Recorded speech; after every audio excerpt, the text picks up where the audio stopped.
best of your situation. And if you follow me on Twitter, you know I don't at all mean that in a cruel way. I mean that you don't have a choice. You either suck it the hell up and make the best of it, or you're going to just sit around and feel sorry for yourself. And I can tell you from experience that that is a very self-fulfilling thing to do. So don't do that to yourself. I came across this article a few years ago. In fact, it was really funny. I'm getting over COVID. COVID plus fibromyalgia has been a freaking nightmare. I've been very, not good. I've been very blessed. I've had no respiratory issues at all. But y'all, the body aches. Holy smokes, the body aches. I can't. I could not do that much longer. It really pushed me about to my max. But until about 10 minutes ago, I'm like, what the hell am I going to talk about tonight? Because I'm getting back on my feet. But it's going to be a little bit of a slow haul, I'm afraid. We'll see. Hopefully my good attitude will help override a lot of the physical crap. It usually does. But, it also, virus is a virus. It's got to play itself out. And I got to just see how the fibromyalgia demons are going to respond to that. But this is actually a really good topic. I like to revisit it every so often. I haven't talked about it in a few months. So let's talk about some things that a doctor with chronic illness wishes that you knew. And I got to tell you, a lot of the crap on this list really should not need to be said, starting with number 1. Nobody wants to be sick. None of us asked for this shit. Okay? It happened. That's life. What are you going to do about it? But nobody asked for this. We just want our old lives back. Well, actually, that's really weird for me because I don't want my old life back because I was not a very happy, positive person before all my health issues started. But I would like to have a life. I would like to have my life not revolve around dealing with my illnesses. And it's just a constant balancing act with my symptoms. Y'all need to understand that people like me, we're just looking for answers. We're looking for some help. Number 2, this is so sad. Many doctors don't get it. No, they don't. The assumption until really fairly recently was that people like me were just crazy. And they thought that the depression and the anxiety were driving the illness. Well, my counter to that is you feel like crap every day, day in and day out, all day. You do that for 10, 15 years. Let's see how depressed and anxious you are, because it's part of it. It's hard not to fall into depression. It's hard not to be, hell, it was very hard not to be anxious when I'm sitting here with COVID thinking, well, crap, now what? How bad is this going to get? For a long time, the only thing that doctors would do to help people like me was try to give us psychiatric medication. It's still an issue despite mountains of evidence. In fact, many years ago now, I had gone into my clinic. This was pre-opioid panic. And I was looking for meds because I hurt like hell. I could hardly walk. I hurt so bad. And I had to just go to the walk-in clinic. And the doctor that I saw was a complete jackass and was very belittling to me. And he's like, there's no such thing as fibromyalgia. It's all in your head. I went home. I was pissed. So I went home and I did what I like to do when I'm mad at somebody. I wrote a letter. I wrote a scathing letter. And I called my folks because I knew that they would know somebody on the board of directors at the clinic. And they did. I mean, we've been here forever. They did. So I sent my letter to this particular woman. And my parents had no idea their friend also has fibromyalgia. So you could imagine how happy she was to get that letter. But I pointed out to her, the Mayo Clinic had just released a study on the benefits of acupuncture for fibromyalgia. And I said in my letter, whose opinion do you think I'm going to give more weight? The world famous Mayo Clinic or some guy with an ego problem in Podunk, Alaska? It wasn't the guy with the ego problem in Podunk, Alaska. But it's really awful how doctors can treat people. Look, most doctors, and I'm not saying all, some doctors are really amazing people, and I have one in my life that I love. Hate the clinic with a passion, but love my doctor.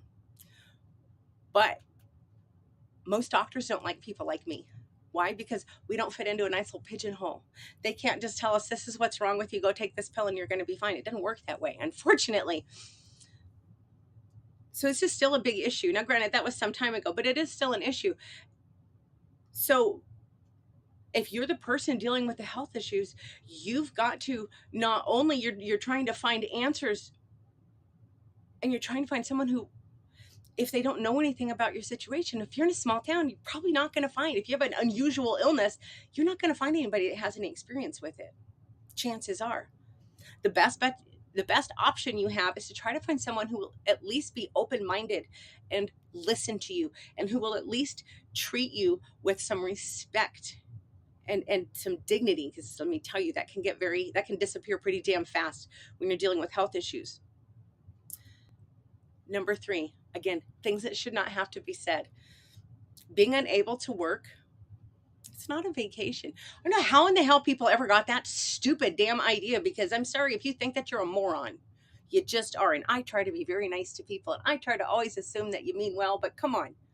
Who in the hell would rather sit here by themselves, alone, all day, feeling like you cannot contribute, feeling like you just don't have any purpose other than to just lay here and suffer?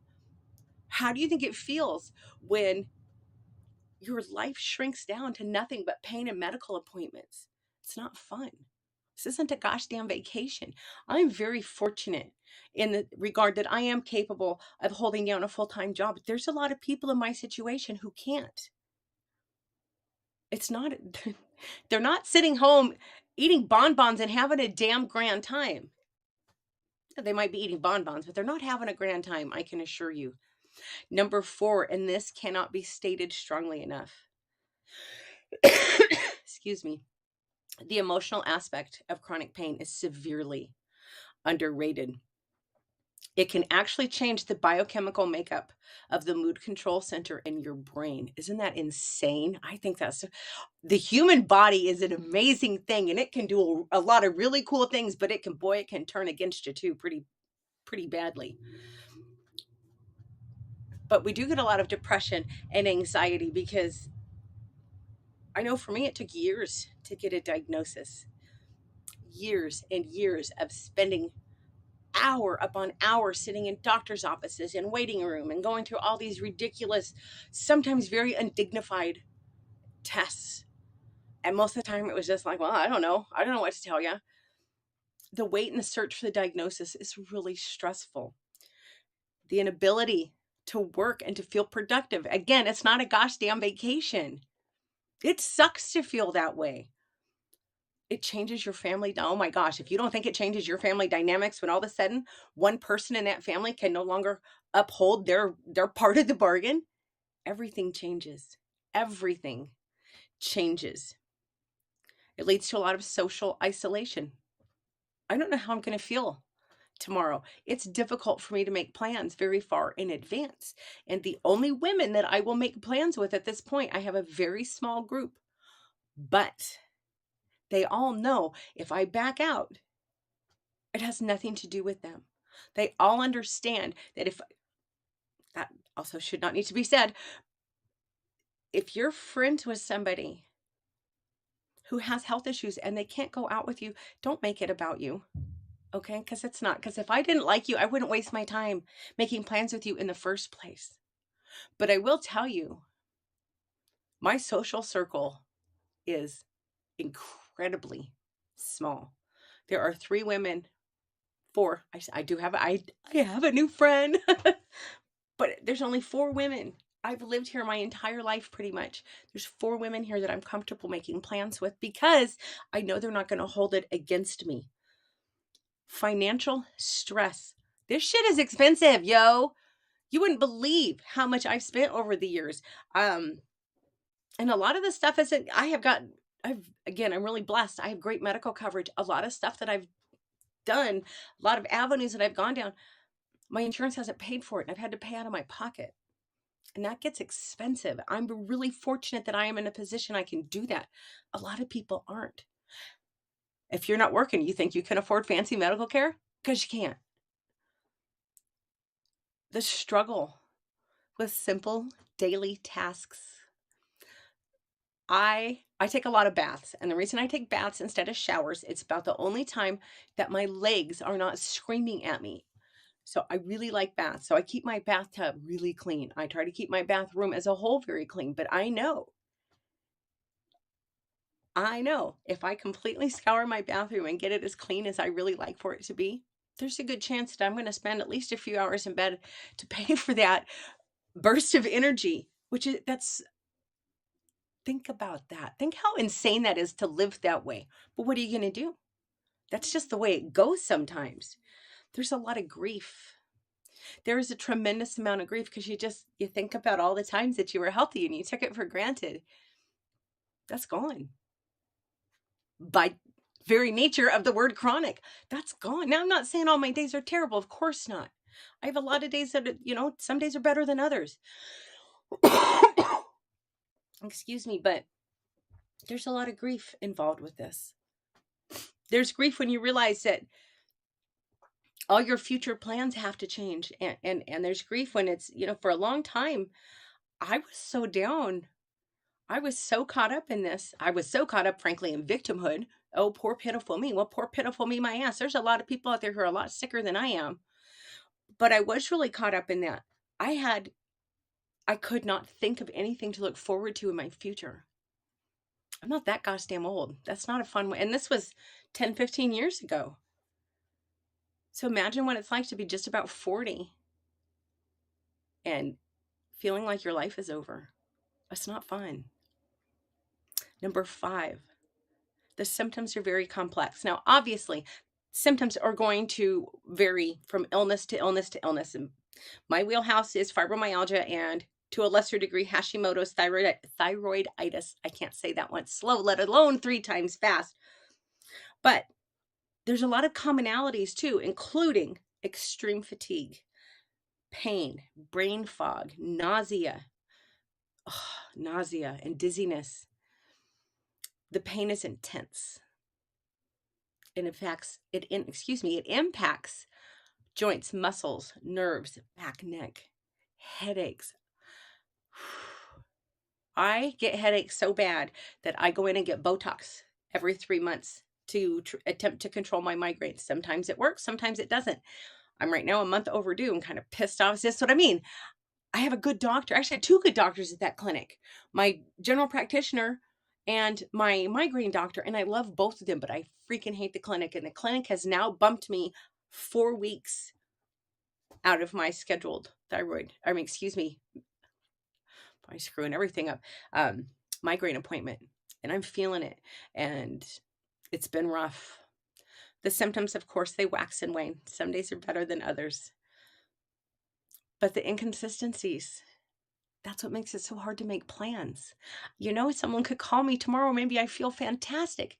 And then when the day comes, I feel like I did Monday and I can't move. What the hell do you do?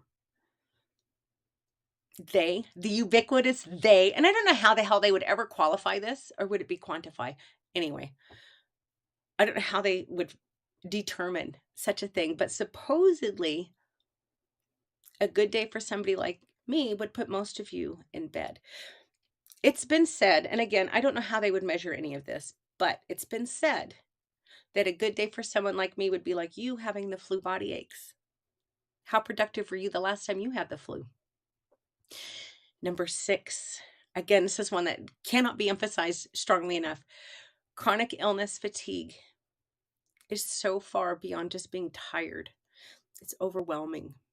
It's English is my first language. It's easily triggered by just common events, daily activities. Like I said, cleaning my bathroom can knock me on my ass for hours, if not a full day. That's ridiculous. Big events. Pre-COVID, when we could do these things, I used to love going to conferences, personal development conferences or business conferences. I love them because you get a bunch of positive, happy, motivated people in one room. And I dig that so much. But I know that when I go, it's going to cost a lot in retribution from the fibro demons, and they will exact. I can't get out of it. When fatigue hits, rest isn't optional.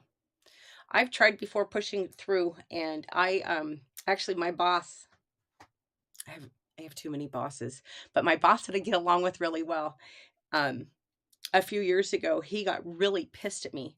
Why did you come in? You are so tired, you're about to pass out. And honestly, I was. I was sitting at my desk and my eyes kept rolling back in my head.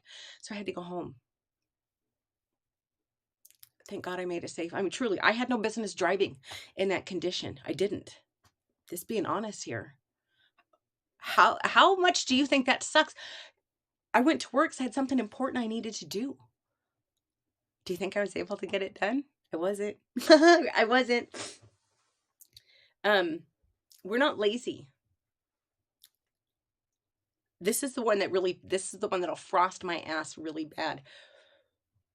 I can be lazy and I'll own that all day. But when I'm physically unable to move, it has nothing to do with being lazy. I would love to get up and go do something on those days. I can't. It's just the way it goes. Number 7, brain fog is maddening. This is probably the hardest thing to try to explain to somebody is the brain fog. It's very difficult to describe, but it is an actual cognitive dysfunction. And it leaves you, like one time I was having a conversation about fibromyalgia with a gentleman from Spain. And I'm very impassioned, and I don't even remember what I was saying. I was very caught up in it, and I'm really passionate. I'm in the middle of it, and all of a sudden I was just like, and I froze, and I'm just staring at him. And he's staring at me. Thank God he was a really nice guy. He handled it really well. I was so embarrassed. I had to ask him. I couldn't even remember what the topic was. Now, I know everybody does that kind of thing from time to time. But when you're struggling with brain fog, that stuff happens a lot.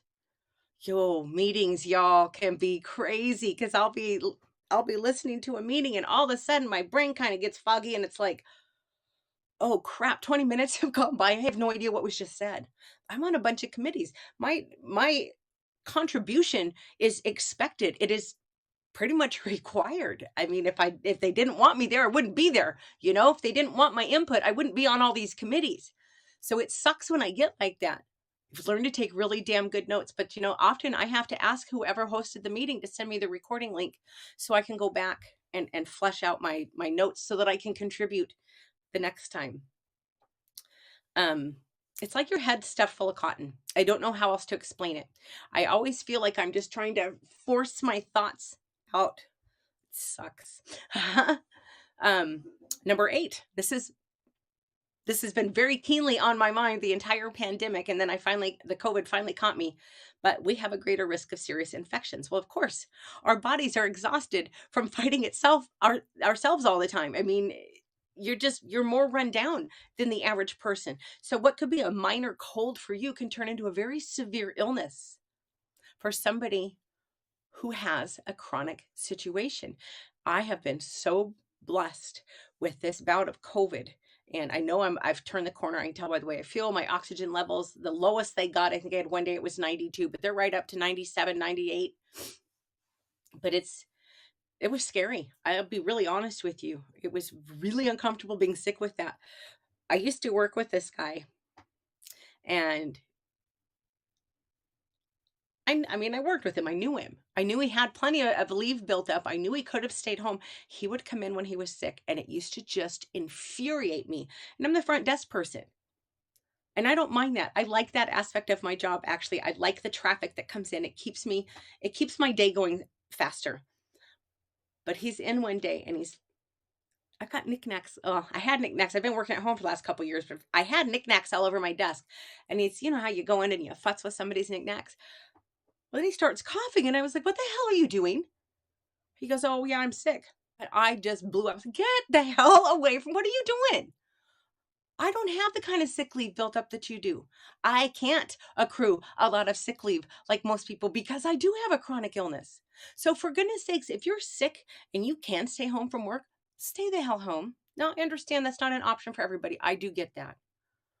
But I guarantee you, I know for a fact it was an option for him. He just chose not to. And that makes you a jackass in my book. Number 9, foods can trigger symptoms. Now, I absolutely freaking hate tracking my food. I hate it. But you don't know what you're having a reaction to if you're not tracking it. Of course, the typical gluten, dairy, soy, sugar. Damn, I love sugar too. Soy, yeast, booze, Damn it. Processed foods, all that. It should be off the list if you have a chronic illness. Or if you're going to eat that stuff, track it so that you know. Maybe, I had one of my gurus eats incredibly. I mean, like I eat really healthy and I bow down to this lady. She makes me look like a junk foodaholic. And she noticed, she kept, why am I feeling so crappy? So she started keeping a food journal, which she really thought she didn't have to do because of how well she eats. Well, her system is sensitive to quinoa. Quinoa is considered a pretty healthy food to most people. And it is for a lot of people, but it wasn't for her. So you have to, if you're struggling with this, I hate to tell you, you're going to have to keep a food journal at least for a little bit so you can figure out what foods are flaring you up, are triggering the pain and the symptoms. Number 10, sensitivity to smells is common. Oh my goodness, yes. I switched to all natural cleaning supplies years ago, and I'll be really honest, it wasn't out of any sense of altruism. I mean, I grew up with a mom who, bleach. We bleached everything. My mom and my aunt everything had bleach.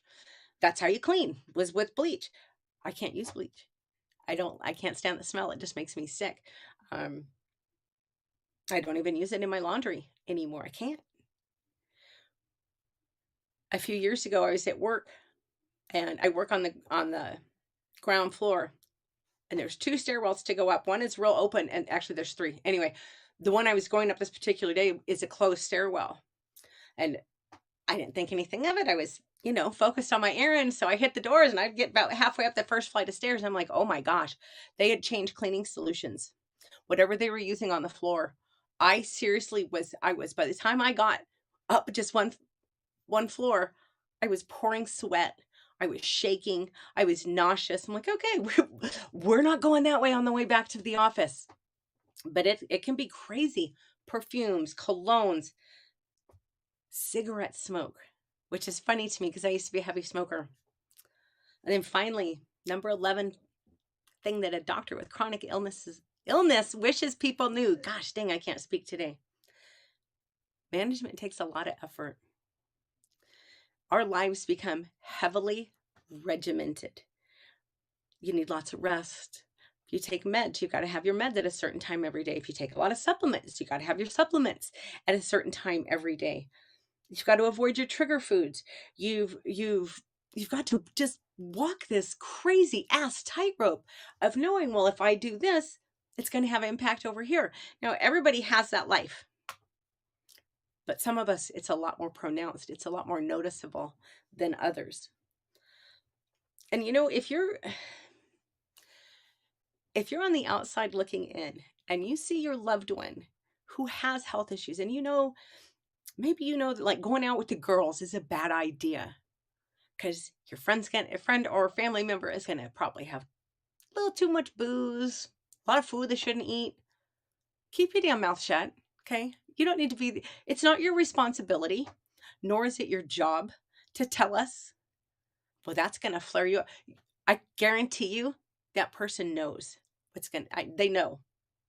But do you know how tempting it is to just say to hell with it?